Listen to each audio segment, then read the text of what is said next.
Sir, you are live. Good evening. Good evening, Dr. Anand. Good evening, Dr. Abhishek.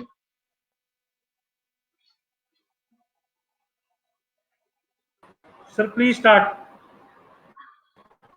Waiting for Dr. Pavna to join in.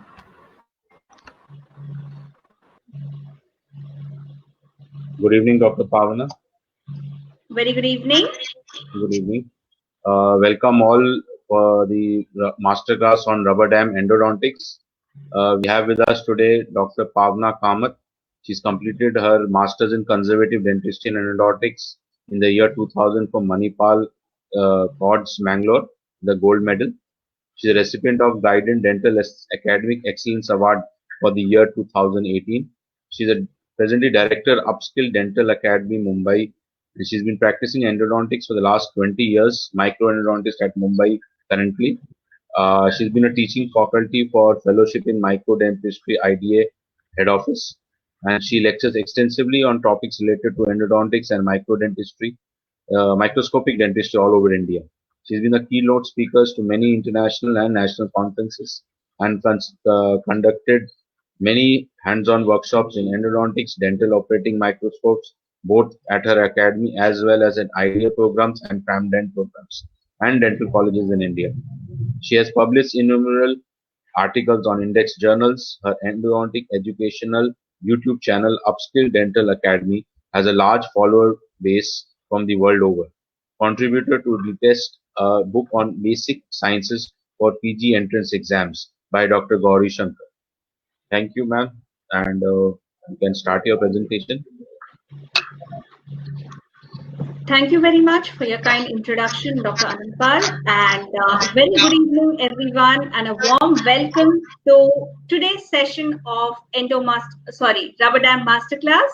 And I thank the World Dental Association team, Dr. Abhishek Mahajan, Dr. Anand Mohatta, and everybody else on board for inviting me for this presentation. Coming to today's presentation, Rubber Dam application in endodontics. No presentation on rubber dam is complete without giving due credits to Dr. Sanford Christie Barnum, who introduced this wonderful tool to dentistry in the year 1864, 15th March, and which is the norm today. According to the American Association of Endodontists, according to the treatment standards prescribed for root canal preparation, to conform with the very first principle of root canal preparation, it is not possible without the use of rubber dam. Hence, the use of rubber dam is mandatory to avoid microbial contamination of the root canal system during treatment. It helps us to retract the tissues and protect the patient. And it also prevents aspiration and swallowing of instruments and limits aerosols. Such is the significance of rubber dam isolation in endodontics.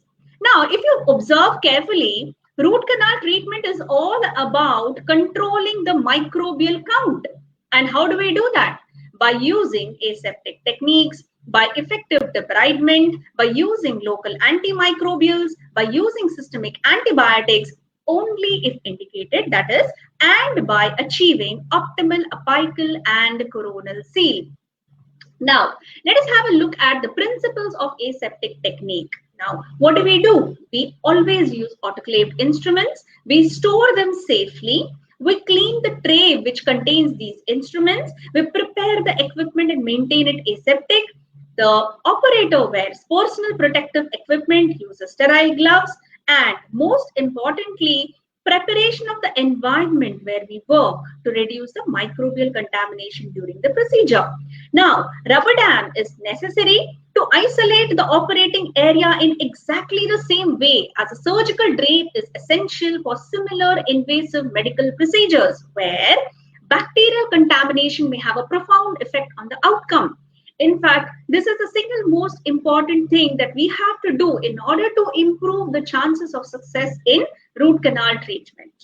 Saliva, the dreaded factor. Why do we clinicians dread saliva so much when we perform root canal treatment?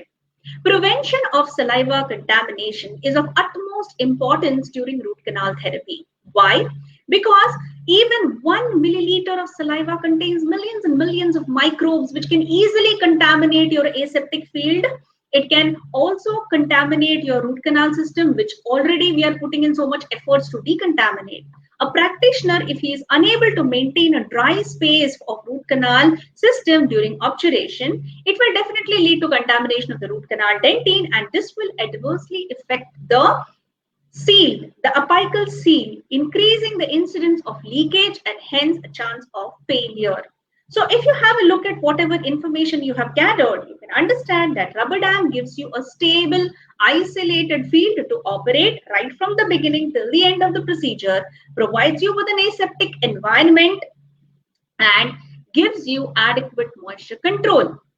Now, with all the knowledge that you have understood the importance of rubber dam in endodontics, it is of no use unless you actually get into the battle zone and feel and experience the difficulties and challenges of rubber dam isolation in endodontics. It is only then that you can master the techniques and enjoy the process of isolation and the benefits of isolation too. The very first hindrance or the very first challenge that you pose that you have to face in isolation is the tooth itself. You never have an ideal intact tooth in root canal treatment. The teeth are always grossly carious, with insufficient tooth structure, with severe attrition and deep proximal caries. So you have to use a lot of skill to isolate these teeth. What is the importance of pre-endodontic buildup? According to Dr. Castellucci, pre-treatment is a very important step in endodontics. It means all those techniques that prepare for endodontic therapy and simplify optimal isolation of the operative field. So, before beginning a definitive endodontic therapy, all the caries is removed and the contours of the teeth are restored. So, what you can see now is that rubber dam isolation and pre-treatment of the tooth in endodontics are very important indicators in determining the prognosis of the tooth which is being treated. Do you agree? Now, remember that failure of root canal can occur not only due to apical percolation, but also due to coronal bacterial leakage. The placement of a definitive coronal restoration must be considered as a part as important as the obturation process of the root canal treatment. Remember, root canal treatment should not be considered finished until the tooth in question is restored in a timely and adequate fashion. So always remember to begin with the end in mind. All the operators should remember one thing, that root canal treatment is not just about endodontics, it is also about handling the restorative part without ignoring the periodontium. Deep margin elevation. In the year 2012, Dr. McNay and Sprefico proposed the deep margin elevation procedure as a non-invasive alternative to crown lengthening. Now, why am I talking about this in endodontics? Now, this is a technique which can elevate the deep proximal carious cervical margin with composite resins and bring it to a level 1 to 1.5 millimeters supragingival. And this will help us in achieving a correct, perfect rubber dam isolation and thereby good moisture control. There are three important criteria, however, which must be met with to get a good DME. One, the ability to completely isolate the operative field, the ability to place a matrix that is capable of properly isolating the margins and ensuring a perfect seal, and no invasion of the connective tissue space by the matrix. Suppose you're not able to fulfill all the criteria, it is better to quietly go for crown lengthening and then go for isolation and root canal. This is an illustration from the journal which shows how exactly one brings up the deep cervical margin supragingivally by the use of matrix band by a good isolation using flowable and viscous composite resins. So remember that deep margin elevation should be performed before endodontic treatment to benefit from improved isolation during root canal therapy, not afterwards. So far, if you notice, we have gathered that pre-treatment of the tooth is very important step in endodontics, and you have to completely remove the caries and leaking restorations before actually beginning the treatment. And this way, the pre-endodontic build-up, which is a temporary build-up, not the final restoration, will help you with stable rubber dam isolation and effective moisture control. Now we move on to the next step. Remember, if you achieve this, you will get a beautiful 4-point contact of the 4 prongs of your rubber dam clamp and you'll have a stable isolation right from the beginning till the end of the procedure. In the image, you can see that I have isolated a premolar, a maxillary premolar, and you can see a stable 4-point contact. Can you notice this prong of my rubber dam clamp is actually supported by the pre-endodontic buildup that I have done. So you can automatically understand how important this pre-endodontic buildup is in achieving a good isolation. So how do we start? Root canal treatment requires just a single tooth isolation. It is very easy. Learn how to use the clamp and place it on the tooth and you're done. Well, no. If you were to do that directly on the patient, remember, the patient will go into panic mode and you're sure to lose that patient. I would suggest that because rubber dam isolation, this is especially for beginners, because rubber dam isolation is a technique which involves the entire armamentarium. This armamentarium has so many parts, and a new user has to get used to knowing all of them in detail and learn how to use them effectively. Plus, he has to use them effectively in a challenging dynamic oral cavity where there is the tongue and the restraint set in by the cheek. Can you do all of these things together? Well, no, you cannot. So it is better to begin by practicing on practice jaws. In fact, it is even better to dismantle this and work only on the lower jaw. Why do I say the lower jaw? Because it is only the lower jaw of your practice jaws which actually simulates what you see in the patient's mouth. That is, the occlusal surface of the teeth are facing you, and this is exactly how the patient faces you on the dental chair. So you have the lower jaw to practice. And what are the things which are not there? You do not have soft tissue restrictions, you do not have moisture, you do not have the tongue, you don't have the cheeks. There is no issue of patient compliance. So you have to set your own restraints. That is, you will only work from the anterior and lateral aspect. You will not place your hand from the distal aspect. It is not possible to approach through the patient's throat. So remember, when you practice initially, you start working from these two sides. And that is how you will get an effective practice on the lower jaws. And what do you understand from the lower jaws? Well, you can carefully study the buccolingual width of the teeth. You can understand the interdental embrasures. You can understand how the sheet has to be pushed into the interdental spaces. You can understand that when you place a clamp, how does it grasp the tooth? What is effective stability in a clamp? Where does a passive clamp rest? Where does an active clamp rest? You can study all these things in detail when you're practicing on the lower jaw. And once you get comfortable with this, then you can slowly increase your challenges by adding, by mounting it back and adding limited mouth opening. And when you're further more confident, then you can move on to your typhodont with a rubber cheek so that you get a simulated environment. And once you have practiced in a simulated environment, you can happily move on to your patient. And believe me, you will confidently perform rubber dam isolations, at least single tooth isolation. So what is the importance of the hole that is punched and the stability of your isolation? Believe me, it is this hole, the dimensions of the hole, the crispness of the punch, and the alignment of the hole in relation to the rubber dam sheet, which determines the stability of your rubber dam isolation from the beginning to the end of the root canal procedure. Now, why am I talking about it? Every manufacturer provides you with a template, and this template is very useful, especially for beginners, because the holes mentioned on the template, both for the permanent teeth as well as the deciduous teeth, are more or less pretty much in sync with the patient's actual placement of teeth in the oral cavity. So it is prudent to quietly follow the template to punch the holes. When you punch holes on a rubber dam sheet, always align your rubber dam sheet by punching a hole in the upper right corner, and then only go ahead to mark the tooth which has to be isolated. Now, a few pointers. Suppose you're working on an adult patient with a thick upper lip and spiky mustache. Well, you want to cover a lot of that with rubber dam, isn't it? So that it doesn't interfere in your work. Then, always use, once you have placed the rubber dam sheet on the template with the matte surface facing you, always use the incisal marking as your guidance, and the distance from the upper edge to the incisor should be more than an inch. Then when you actually perform the rubber dam isolation, that much of your rubber dam sheet will extend over the upper lip and cover the mustache if it exists. So that is how you perform for adults. Suppose you're working on a child. The child has a small mouth, tiny lips. Obviously, you can't have more than an inch of space or extension of the sheet, because it will not only cover the child's nose, maybe even the eyes. So instead, what you will do is you will keep the distance between the upper edge of the sheet and the incisal guidance to less than an inch, so that you will just manage to cover the upper lip. So this way, you will use the template as a guide to orient the rubber dam sheet properly when you work.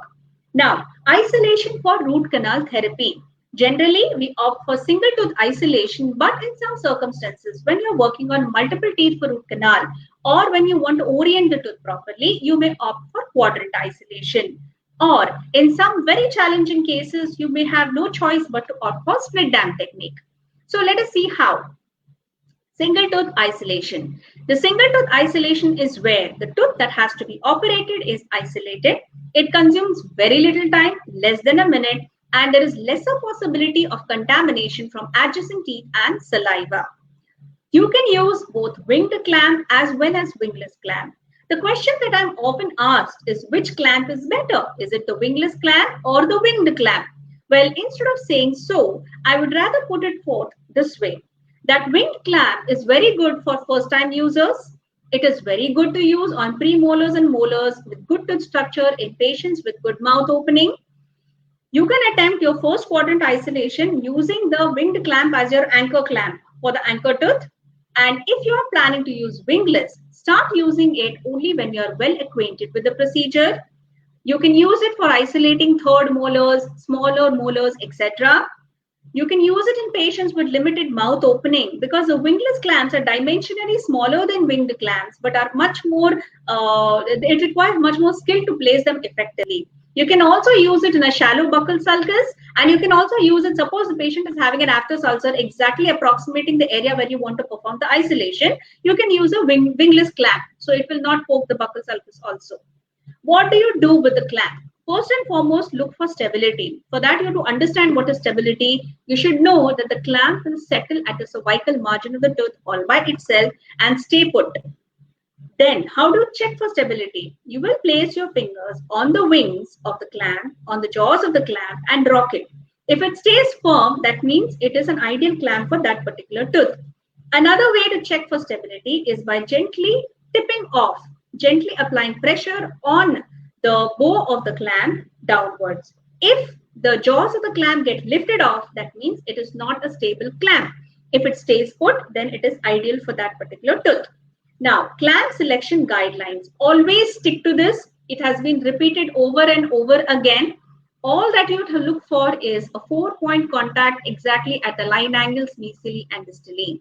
Do not go for too large clamps which will impinge on the line, which will impinge beyond the line angle of the tooth. Do not go for very small clamps because they will not be able to hold on for long. One more thing, whenever you are adjusting your rubber dam clamp to adjust the bundling of the rubber dam sheet interdentally, remember to use your fingers, your index finger and middle finger, to retract the sheet properly downwards, and then with the other hand quickly adjust the rubber dam clamp. If you are very new and you are not able to do multiple things together, always remember to practice your rubber dam isolation procedures with your assistant, because the assistant will automatically get acquainted with the parts of the rubber dam kit, will also learn subconsciously what are the things you require at what time of the procedure, and will be able to ably help you at the right time, and your rubber dam isolation will become extremely smooth. So initially, you can ask your assistant to retract the sheet when you're placing the clamp, then it will become a little simpler for you. Now, another thing that I have noticed is whenever a beginner performs single tooth isolation, when with a winged clamp, the tendency to scrape the wings to reflect the sheet off the wings is common. What happens is when you do that, there's a tendency to tear the clamp, and the kind of force that is applied could affect the stability of the clamp also. So instead, gently raise the sheet and then insert the plastic filling instrument and reflect it off the rubber dam clamp. Please do watch my video on clamp selection and placement on my YouTube channel, Upskill Dental Academy, and do like, share, and subscribe. Yes, coming to another important aspect. Whenever you have to isolate the last molar, When you're isolating the last molar, the lower molar, it is in close proximity to the ramus. So there's a lot of interfering tissue at the back. So it becomes very difficult to slide the posterior part of the rubber dam sheet interdentally. So when that happens, what happens is that you tend to either give up and then there is leakage from there, or you tend to put some liquid dam there to just patch it up. In fact, it is very easy to perform. If you're having difficulty in sliding the floss through that space, you can gently insert a plastic filling instrument, raise the sheet vertically and drag it forwards. The moment it comes in alignment with the interdental space, it will automatically slip into that gap and give you an excellent isolation. The other method you might already be knowing, you slide in the floss into the distal proximal area, loop the floss and then push the dam gently into the interdental space and pull out the dental floss. Now, once the clamp is in place, once it is checked for stability, and once you have secured the clamp well, the other thing that you have to check is whether you have a watertight seal. Pour some water in this setup and wait for a minute. If there is no seepage of water below, that means you already have a watertight seal and you do not have to use a liquid dam. If there is some discrepancy, kindly use liquid dam along the cervical margin of the tooth and you will be ready to proceed with your root canal. Now, the next question that I commonly encounter during interaction is what kind of clamp has to be chosen, which one is good for which tooth, etc. Now, whoever is a beginner, it is better to go for a basic rubber dam kit, which comes with a fixed set of clamps because that generally covers most of your requirements, basic requirements. And one more thing is there are differences in clamp, like you might have black clamps, you might have matte clamps, you might have gold clamps, etc. So what is their function? If you use a regular steel clamp and if you're performing root canal, you're continuously looking at the tooth as well as the clamp, and the glare of the clamp gives you an eye fatigue. It is more so if you're working under high magnification. So this can be easily avoided by using a clamp with surface finish, that is a matte finish or black clamps. Have you noticed that rubber dam clamps have a certain level of springiness? That means they are spring tempered stainless steel. Whenever you expand it, it does expand, and when you put it on the tooth, it springs back to its original position. This springiness is essential for you to use your rubber dam clamps effectively. Now, suppose the clamps are stretched too much, which commonly happens in case of beginners, it would lead to metal fatigue. That is, when you're repeatedly introducing stresses and load on the clamp, the steel metal fails. The metal fails and it will fracture at a point when you're not even applying stress. So this is one of the main causes why you end up with broken clamps. It is not the fault of the clamp. It is basically we have to learn how much to stretch. The manufacturers recommend that you should not stretch the clamp beyond the buccolingual width of the tooth, maybe a millimeter or more, but not more than that. Plastic clamps are a great option. They are available in two sizes, large and small. The advantage being that the radiographs do not get overlapped with the shadow of the metal clamp. So you can see the whole field of root canal treatment properly. Okay, with all the knowledge of clamps, now suppose you have a tooth which has to be root canal treated and it is crowded, it is rotated. It is not in its original position. Then what will happen is the cervical margin, the circumference will change. You will not be able to place a regular clamp. Then even if the tooth is tilted also, you can't place a regular clamp. You will have to go for an offset clamp. A clamp with offset jaws has jaws of two different dimensions, so you can accommodate for the change in the circumference of the tooth. You can also go for offset jaws when the tooth is tilted. Now coming to broken teeth. So when teeth are when the teeth have lost their crown, or when they are going in for post and core or root canal treatment, you can easily isolate them with brinkers. Brinkers are tissue retractors.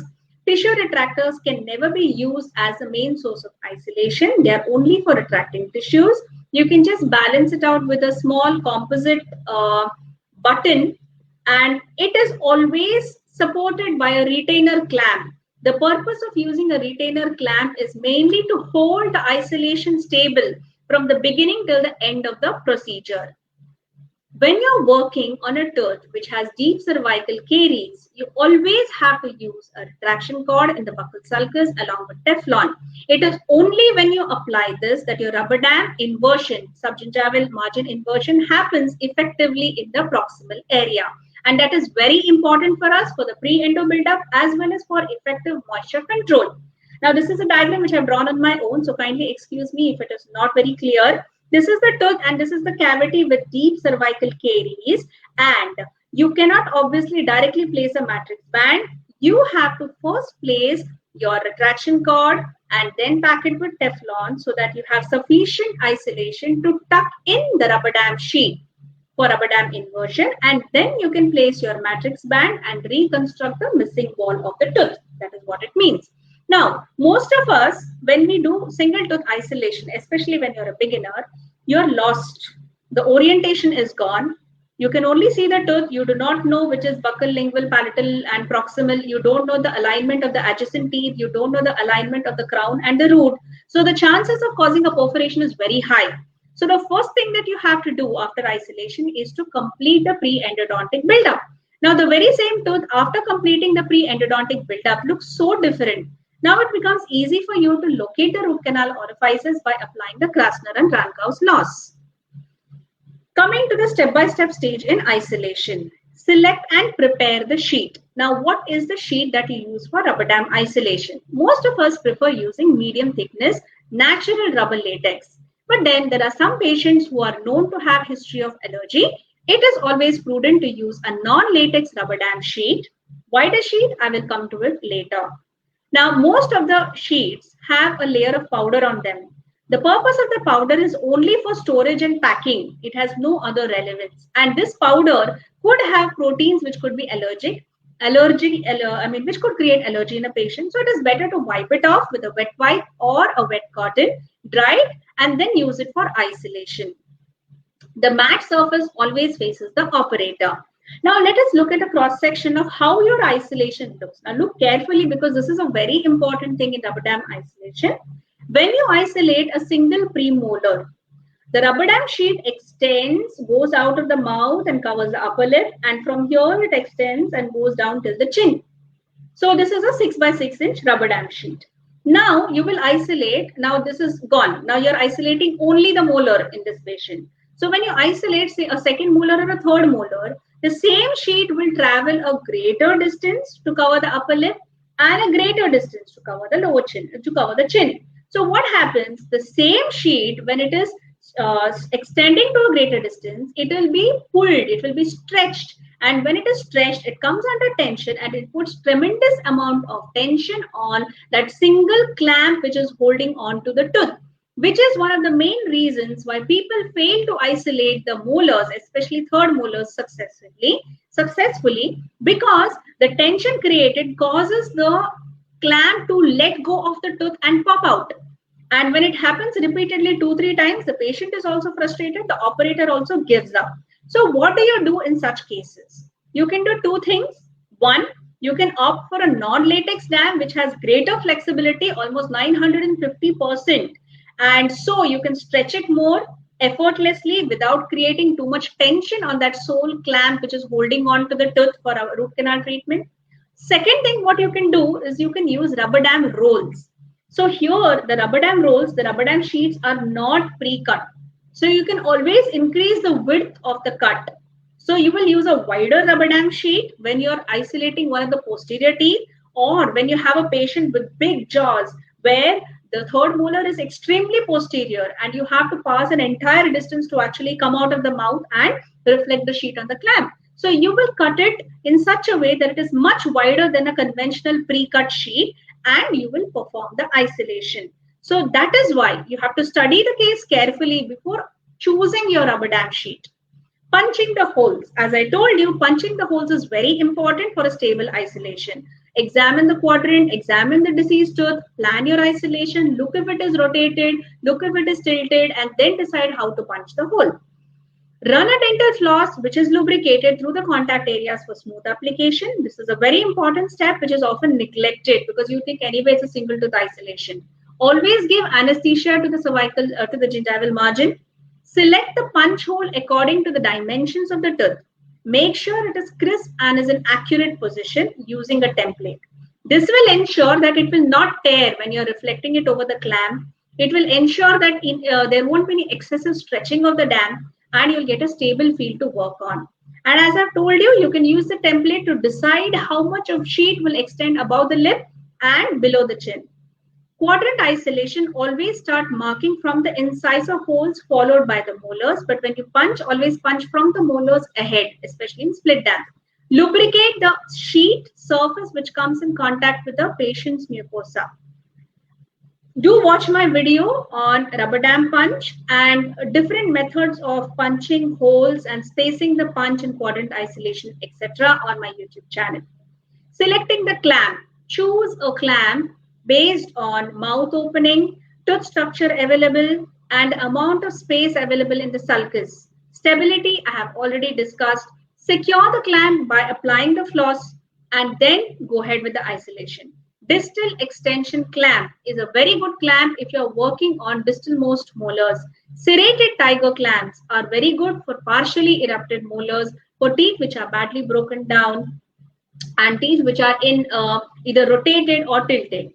Now, mounting the sheet on the clamp, place the clamp on the tooth, reflect it onto the frame, and pass the sheet interdentally as we had discussed, and use a floss to prevent bundling. It is one of the easiest ways to push the dam interdentally.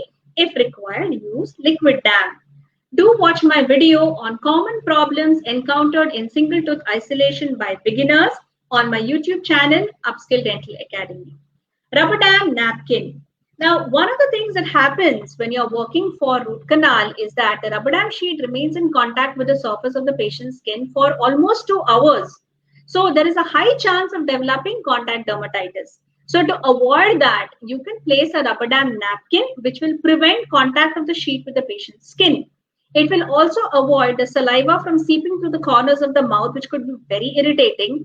It is easy to wipe the patient's lips after removing the rubber dam, and it adds to the patient comfort in long isolation procedures like root canal.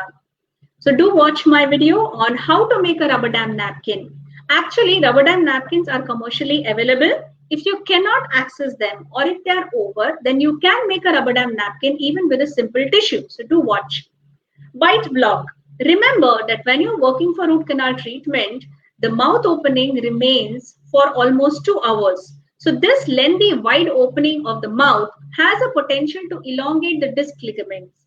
So anyone who is prone for a temporomandibular joint disorder will have pain, will have stiffness, and the muscles also, the masticatory muscles, masseter, etc. will come under pressure. So a simple solution for this would be to place a bite block on the opposite quadrant so that the patient is able to rest his teeth on them while you perform the procedure. However, there are some patients who are not even comfortable with a bite block. They refuse to use it. In 15 minutes, they ask you to take it off. In such cases, also, you can give the patients a little break in between treatment by asking them to close on, not bite, but to close on till the extent of the bow of the clamp. That will give them a certain amount of rest, both to the TMJ as well as to the muscles of mastication. Remember that your rubber dam isolation should extend up to the upper lip and up to the lower chin, to the chin, not lower chin, to the chin. And you can leave a flap of rubber dam covering the nostrils in the COVID era so that you can completely cover the nasopharyngeal region and you're free from the fear of transmission. Always protect the patient's eyes during isolation. Protecting the patient's eyes ensures that your rubber dam frame does not cause any harm to them during treatment. Always use different saliva ejectors for the operating field and inside the patient's mouth to suck up the saliva. Preferably use an autoclaved suction tip here. Another simple procedure would be to snip off the tip of the saliva of the suction tip that we use and bend the metal, the free end of the metal into a hook.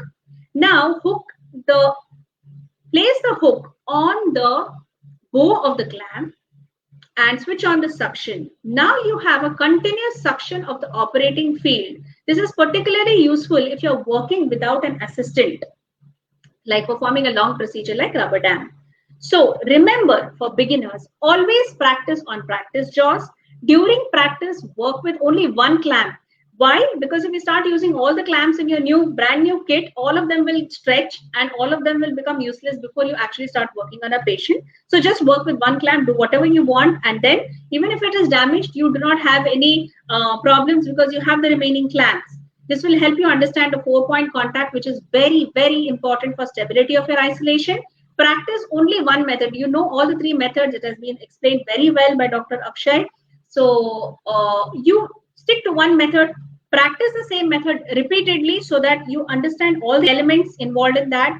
Practice floss tie, learn how to use the additional aids like wedges, floss, sheets, etc. for additional retention. And the beginners can use liquid dam liberally till they get used to pushing the rubber dam sheet interdentally to get a good isolation. Teflon is a very useful tool in rubber dam applications. It has many, many uses. So strategic use of Teflon is very important in rubber dam application.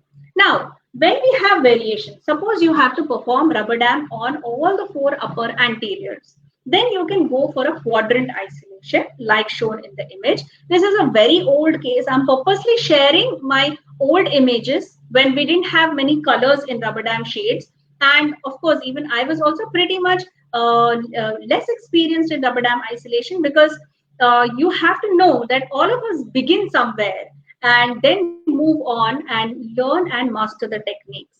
So in such isolations, you have to just ensure one thing, that the operator has good access and visibility of the working area. So maybe today, if I would have isolated this, I would have clamped the premolar instead of the canine. Then I would get more, space to work and better access to all the 4 teeth, which I will be performing root canals on. And if you carefully observe, I have not clamped any of the teeth that I am working on. They all have been isolated with floss ties. So this way you can do permutations and combinations of all that you learn in rubber dam isolation and utilize it when you perform isolation for either individual teeth or multiple teeth. Now, always aim for this 4-point contact, which will give you a stable isolation from the beginning till the end. Always make a strong pre-endodontic buildup, which will last you till from the beginning to the end of the procedure. Use additional retention aids like a composite button to stabilize your clamp. Place it both buccally as well as lingually. Always cover the root canal orifices with Teflon before you perform the pre-endodontic buildup. In case of teeth which were crowned, which have been referred for root canal treatment, it is obvious they do not have sufficient tooth structure. So the molars are much smaller in dimension. Secondly, they are not oriented in such a way that you have a good grip at the cervical margin. There is no bulge. So your regular clamp will not work here. You have to look for smaller clamps, and that is when wingless clamps are useful. And you can even use certain premolar clamps for performing this kind of isolation. Here is another molar which was referred to me for treatment. It was a case of perforation. Again, you can see that this particular tooth also had a crown. So again, I had to place this clamp much more cervically to get good retention. And this was treated by single tooth isolation only. Now, this is another case of retreatment which I performed. Again, there was a crown. So I had to place the clamp strategically a little below the cervical margin so that I would get enough grip. See, this is the amount of tooth structure that was there. I could get enough grip to perform single tooth isolation. However, in some cases, the amount of loss of coronal tooth structure is such that any amount of effort that is put into its isolation would not give you good results, because finally, when you reflect the rubber dam sheet onto the rubber dam frame, there's tension on the clamp and its tendency to pop out is very high.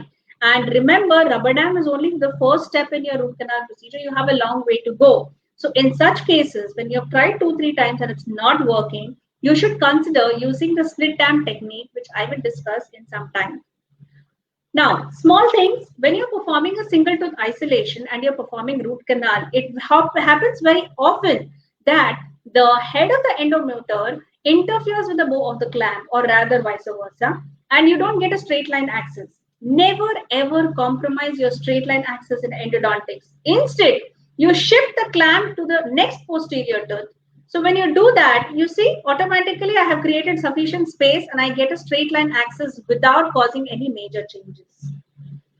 Radiographs. It is very easy to take radiographs with the rubber dam in place, except that you have to reduce the tension in the rubber dam sheet by releasing the rubber dam frame.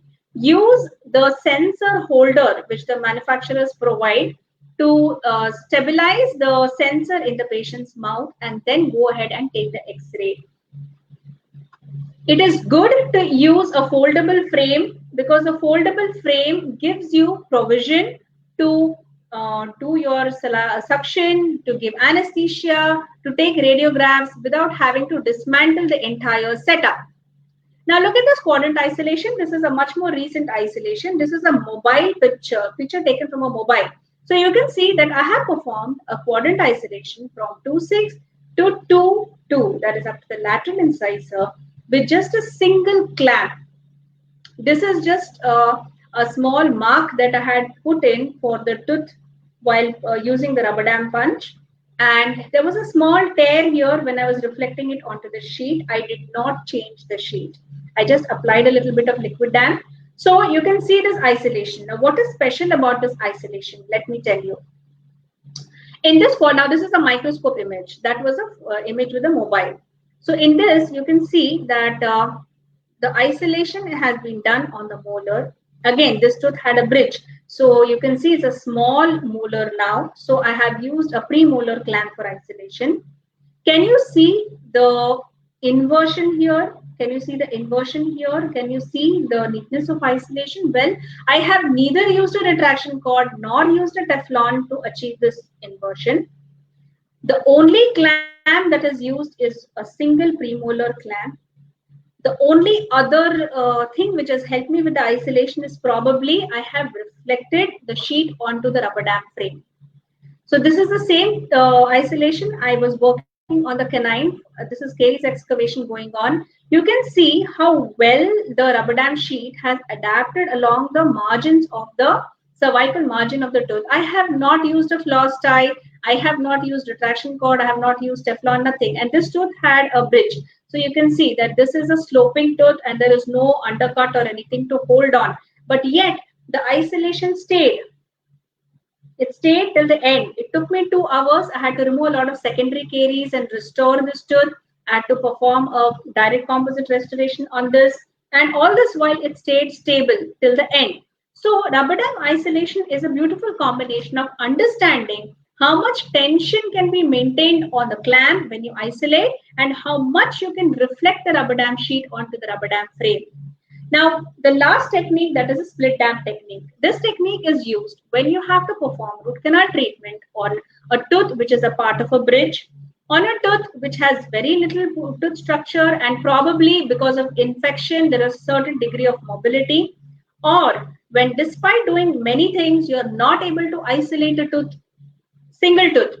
Because what happens is if you do not have the right clamps, because you're a beginner, you may have limited armamentarium. So none of your clamps are able to hold on to that tooth. What will you do? You don't have a choice. Then you will try the split dam technique. So in split dam technique, you will punch holes to accommodate the teeth on either sides of the deceased tooth. And then you will join them together with a cut. So this split dam, or you can even punch holes continuously and join these two. So once you do this, you will be able to reflect it and isolate the tooth which requires to be treated, and all the soft tissue that gets exposed during split dam isolation can be neatly covered with liquid dam to give you a decent isolation to complete the procedure. Now this is what I was discussing. Now here in this case I have successfully isolated this tooth which had a crown with single tooth isolation, and the rubber dam had enough tension to hold on to it. Always punch a smaller hole when you have to punch holes for a non-latex dam, or when you have to punch holes for a molar which had a crown, because they are dimensionally not similar to the normal dimensions of molars. Frequent inadequate retention on molars happens, and a great amount of tension is created when the rubber dam is stretched onto the frame. So when this happens, this tension exerts such a tug on the clamp that the whole dam can spring loose. So when this happens often, it could be because you don't have all the types of clamps that are necessary for performing this kind of isolation. So one thing is you buy more clamps to suit this kind of cases. And the second thing what you will do is you will opt for split dam.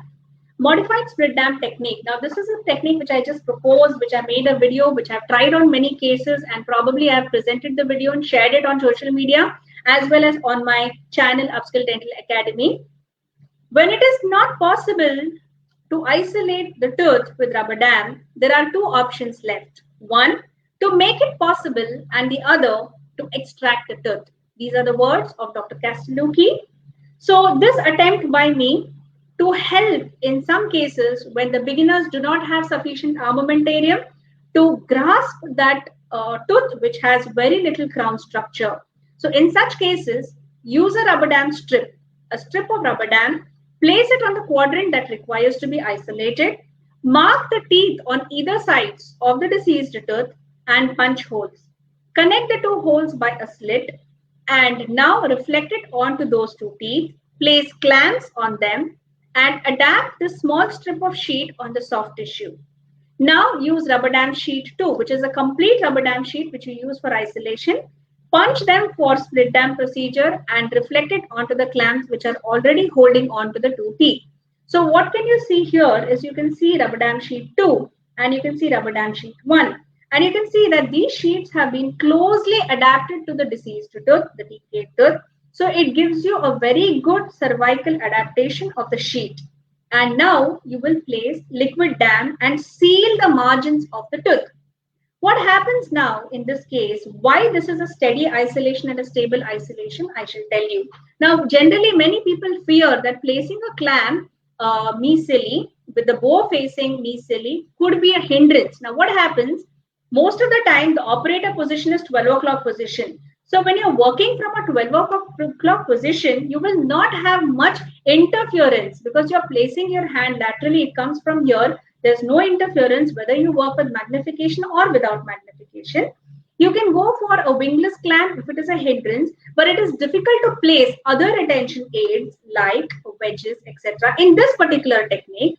So it is well adapted. And then sheet number 1 being a small strip is dimensionally stable. It stays adapted to the soft tissues and to the liquid dam and the tooth, while sheet number 2 gets reflected onto the rubber dam frame. So there is a lot of activity happening there during the operative procedure, but in no way does this affect your isolation. So you get a stable isolation with a reasonably good moisture control, which is far better than the regular split dam technique, which we use in many cases. So this is another useful method of isolation for endodontics. I would like to say one thing, that there is no wrong way of placing rubber dam. If it works for you and the patient, it's right. Rubber dam is not the final destination. Remember, it is just one of the means to achieve the same. So be prudent to decide how much time you can dedicate for rubber dam isolation in each procedure. Do watch my videos on Upskill Dental Academy, which is specially dedicated for beginners for single tooth isolation. Do watch, there are more than 50 plus videos on rubber dam isolation techniques in different clinical situations, right from mouth breathers to everything else that you encounter in your daily clinical practice. And do subscribe to my channel. Thank you very much for your kind attention. And now I'm open to questions.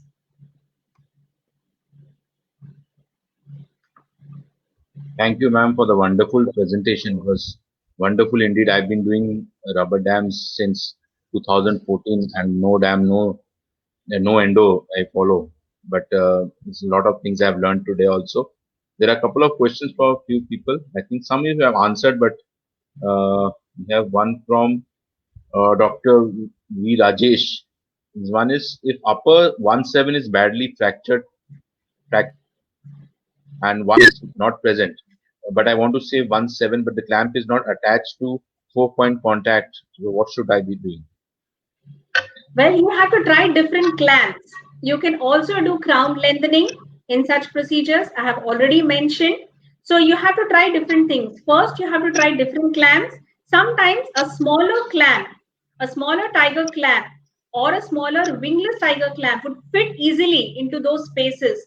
When you're working on 1/7, I do a lot of these cases 1/7, 2/8, 2/7, where the teeth are grossly decayed and holding on to the single tooth isolation is very difficult. One, you have to use smartly a non-latex rubber dam sheet which has greater flexibility. Second, you can also try to use rubber dam rolls which will give you wider width of rubber dam sheet. So the moment the amount of tension that comes on your clamp is reduced, the chances of retaining that tooth isolation with a single clamp also increases. So try all these things. Use smaller clamps, use wingless clamps, try to do crown lengthening and then use the clamps, use non-latex sheets, use wider sheets. So I've given 4-5 options. You can try any one of them. There's another question by two people. What are the best clamps for premolars and molars? I think you can, in premolars are the best teeth to isolate because there's good wide mouth opening. There isn't much of interference even by the cheek. So you can go for both wingless clamps as well as wing clamps. I think number 2, 2A is what we have for premolars. Molars, you have 13 and 14A. Molars, generally, when you're working for root canal, the teeth are grossly decayed. You don't have ideal tooth structure at all. I hope that answers the question. Yeah, there's one question from Dr. Surbhi Agarwal. Why rubber dam clamp have second hold? Yeah, so I have also done a lot of research on this, but I haven't yet found an answer. But let me tell you one thing. Always use the circular hole to place your forceps, clamp forceps. Always put the floss tie also from the circular hole. According to me, because this rectangular hole is generally present on clamps with broad flat beaks. If you observe these clamps, they have broad flat beaks. So automatically I feel there is more metal in these clamps. So probably they put a lot of pressure on the tooth which they are grasping. To make these clamps lighter, maybe they have included these rectangular slots, I feel. Because other than that, I don't see much use. If you were to attempt and place clamp forceps in them, there is a good chance it could slip. So always use your forceps in the circular slot only, because the design of the beak of the forceps generally falls very much in sync with the dimensions of the circular hole in your clamp. That is my observation for all the systems which are available. Even I had this question. Why there's a second? But it's not that hygienic clamps and Polting clamps don't have 2 holes. No, they don't have. The KSK clamps and the other clamps which I've seen, they have 2 holes. Yes. There is another question: is in orthodontic case, how do you do isolation? Orthodontic case, if you have even if you have wires, now we are talking about single tooth isolation. Never place the clamp below the brackets, because when you do that, there's a scope for leakage from everywhere. You have to place the clamp above the bracket, so you will get some say like 1/3 of the tooth structure, and choose a tiny clamp which will just fit in perfectly there, because then you get a perfect seal to complete, a perfectly sealed isolation. And maybe you will have to use 2-3 retainer clamps so that it stays stable till the end of the procedure, because you're not getting the entire length of the tooth. If you go to try and achieve a complete length, then you will not get the kind of isolation you want. And as we have discussed in the very beginning, that getting an aseptic isolated field is more important than all the other factors. So we can always increase the stability by using many clamps and doing a quadrant isolation or something. But remember to get a good seal by placing it above the bracket. This is what isolation in the endodontics. In case of deep subgingival caries, should we do deep margin elevation first without rubber dam, or we should apply rubber dam first and then remove the caries? Actually, when you have deep subgingival caries, first of all, you have to place you will give anesthesia to the gingiva. You will place a retraction cord. You will use Teflon to pack that space. Automatically, you will get a certain amount of retraction and you expose that area. So you can clamp that area. Once you clamp it, then you can start working on it.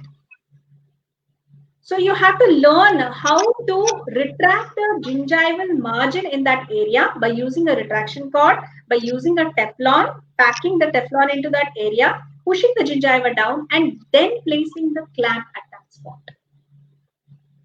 You can use a 2-1-2 clamp because it is much more stable. than using a blinkers and then placing another retainer clamp at the back. This is for beginners. There is one question for 2-1. How to put clamp 212? See, in the clamp 212, actually there's an image, but I don't think I have the image here. I have the image on my phone. So maybe I'll post it on my YouTube channel later. But imagine the 212 clamp at the point where there is a metal placed vertical to the bow. The metal, which is the jaw, which is placed vertical to the bow, you'll find two tiny slots. So you have to engage your clamp forceps into those slots and then stretch it and then place it over the tooth. There is in rotated tooth, how to apply the rubber dam? Yes, I was just mentioning about that. So when you have rotated teeth, first of all, you have to observe them carefully. You will have to use clamps with offset jaws. You get clamps with offset jaws. They are tiger clamps as well as regular. So what happens in this is that the jaws do not have the same circumference. One is small, one is wide. So you can choose the clamp according to the kind of rotation that is there in that particular tooth. Otherwise, you can use floss ties and then, perform a quadrant isolation and then go ahead with the isolation. There's one from Dr. Suchitra Pani. Ma'am, while isolating for root canal 27, which clamp should be the choice, especially when there is 2/8 present and the vestibule depth is an issue for chubby cheeks? I didn't get your last part of the question. Where there is 2/8 present and vestibular depth is an issue for chubby cheeks. Chubby cheeks. So this is what happens, especially 2/7 and 2/8, and the patient's cheeks, if they are very thick and they're chubby, or if it is difficult to retract and the buccal sulcus is very shallow, go for a wingless clamp. See, it is okay to use a wingless premolar clamp which is fitting well and which is stable and giving you a good isolation than sticking to your molar clamps only. So you have to play a little in these kind of isolations, and whenever you have an extremely posterior tooth, try to use a non-latex sheet or a sheet with greater flexibility. There is one question: which clamps are better for beginners, hygienic or GDC? That is a nice question. Now, that is totally dependent upon, see, I would tell you one thing. Suppose I was a beginner, I would go for clamps which are time tested. Will ask people who have been using rubber dam clamps for a long time for their reviews and not depend on one person to give you feedback, because this investment of yours will last you a lifetime if it is handled well and if it is of good quality. Most important thing with clamps is that the clamp should not break when you're using it in the patient's mouth. So it is important to go for quality spring tempered steel. So you can check for the specifications on the manufacturer's websites. They will give you a lot of details. It is not just what meets the eye, because they might look very attractive in their packaging. You have to go for the technical specifications and understand. If you don't understand, you can always approach me on social media. I'm more than happy to explain the details, how to read the technical specifications. Yeah, there's one, how do isolate tooth for crown prep? Crown prep. I think I gave enough examples and cases in my presentation. So you have to first of all study if the tooth is showing some mobility, or suppose the tooth is extremely posteriorly placed, then it is very difficult. But otherwise, if it is a first molar or second molar, it is not much of a problem. You have to anesthetize the marginal gingiva and extend your clamp slightly below the cervical margin without impinging too much and traumatizing the gingiva. Second, use tiger clamps. They give better retention. Active clamps also give better retention. It is not much of a problem. But remember, the dimensions of your tooth, whether it is a molar or a premolar, has changed the moment you have prepared it to receive a crown. So it will be dimensionally smaller. So you can't say, okay, it's a molar, so I will look for a molar clamp, because this tooth has become very small now. So you have to look for a premolar clamp instead of a molar clamp. That is an example. Ma'am, the question was for tooth preparation, how do you isolate? For not tooth preparation. Okay. Yeah, okay. You answered this question, but for tooth preparation, how do you isolate? Okay. Since this is a rubber dam workshop, this is rubber dam masterclass, I took it as isolation for root canal treatment. This, I think, is more of a resto masterclass. It doesn't come in this category. Yeah, I think so. Yeah. Ma'am, few wingless clamps, please suggest we should keep in our inventory. Pardon me, I didn't get your question. Few wingless clamps, please suggest that we should have in our inventory. Names of wingless clamps, I think the numbers I Um, guess. See, you should not blindly go for recipes. Rather, I would say that you should go for the rubber dam kit, which is available, that covers most of it. And after starting to use your rubber dam kit, you will come to know what are the kind of cases that you frequently encounter in your clinic, and then start choosing your clamps. The moment you start using rubber dam yourself, you will automatically choose your own clamps. Don't depend upon another person to recommend it to you, because their clamps, their style of working, their cases, maybe I'm doing a lot of endodontic work, maybe I'm doing a lot of retreatment cases. So my choice of clamps may not match yours. So better to work with the original set of clamps and then start choosing yours. I think those are the only questions were there. Thank you, ma'am, for the wonderful presentation again. On behalf of World Dental Association, we are thankful to you for this wonderful session. Good night, Thank everyone. you, WDA. Good night, ma'am. It Good was night. nice. Good night. Yes.